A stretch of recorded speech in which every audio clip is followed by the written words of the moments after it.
ಕೇಂದ್ರ ಸರ್ಕಾರದ ಬಜೆಟ್ ಅನ್ನು ಕರ್ನಾಟಕದ ಜನರ ಪರವಾಗಿ ನಾನು ಕೇಂದ್ರದ ಬಜೆಟ್ ಅನ್ನು ಸ್ವಾಗತ ಮಾಡುತ್ತೇನೆ ಎಂದು ಸಂಸದ ತೇಜಸ್ವಿ ಸೂರ್ಯ ಹೇಳಿದ್ದಾರೆ.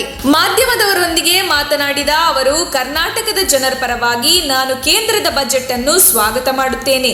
ಈ ಬಜೆಟ್ನಲ್ಲಿ ಸರಿಸುಮಾರು 10 ಲಕ್ಷ ಕೋಟಿ ಹಣವನ್ನು ಬರುವಂತಹ ವರ್ಷದಲ್ಲಿ ಸಾರ್ವಜನಿಕ ಮೂಲಸೌಕರ್ಯ ಅಭಿವೃದ್ಧಿಗೆ ತೊಡಗಿಸಿಕೊಳ್ಳಬಹುದು ಎಂದು ನಿಶ್ಚಯವಾಗಿದೆ ಎಂದು ಹೇಳಿದ್ದಾರೆ.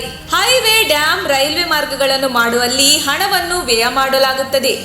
ಇಷ್ಟು ದೊಡ್ಡ ಮೊತ್ತದ ಹಣವನ್ನು ಈ ಅಭಿವೃದ್ಧಿ ವಿನಿಯೋಗ ಮಾಡುವುದರಿಂದ ಬರುವ ದಿನಗಳಲ್ಲಿ ಕೋಟಿಗಟ್ಟಲೆ ಯುವಕರಿಗೆ ಹೊಸ ಉದ್ಯೋಗ ಅವಕಾಶ ದೇಶದಲ್ಲಿ ನಿರ್ಮಾಣವಾಗುತ್ತದೆ.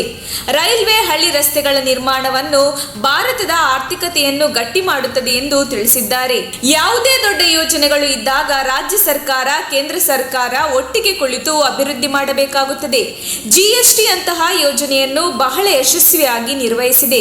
ಹಾಗೆ ಮುಂದೆಯೂ ಸಮನ್ವಯತೆಯಿಂದ ಸರ್ಕಾರ ಕೆಲಸ ಮಾಡಲಿದೆ. ಯಾವುದು ಅಸಾಧ್ಯವೋ ಅದನ್ನು ಸಾಧ್ಯ ಮಾಡುವುದು ನರೇಂದ್ರ ಮೋದಿ ಸರ್ಕಾರದ ಶಕ್ತಿಯಾಗಿದೆ ಎಂದು ಹೇಳಿದ್ದಾರೆ. ARC Private Limited, we are hiring.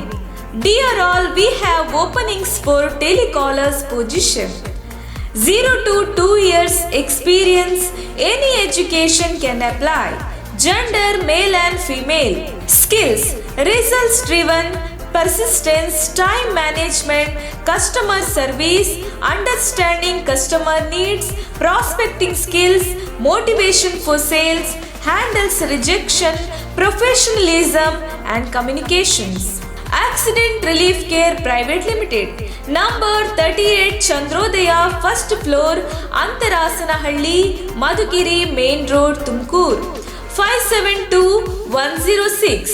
Phone 6366435958, 9606666568. ARC Private Limited, help when you need it most. ನಮ್ಮ ತುಮಕೂರು ಮಾಧ್ಯಮದ ವಿಶೇಷ ಸುದ್ದಿಗಳನ್ನು ನಿರಂತರವಾಗಿ ಪಡೆದುಕೊಳ್ಳಲು ಚಾನೆಲ್ ಅನ್ನು ಸಬ್ಸ್ಕ್ರೈಬ್ ಮಾಡಿ. ಕ್ಷಣ ಕ್ಷಣದ ಸುದ್ದಿಗಳಿಗಾಗಿ www.nammathumakuru.com ಗೆ ಭೇಟಿ ನೀಡಿ.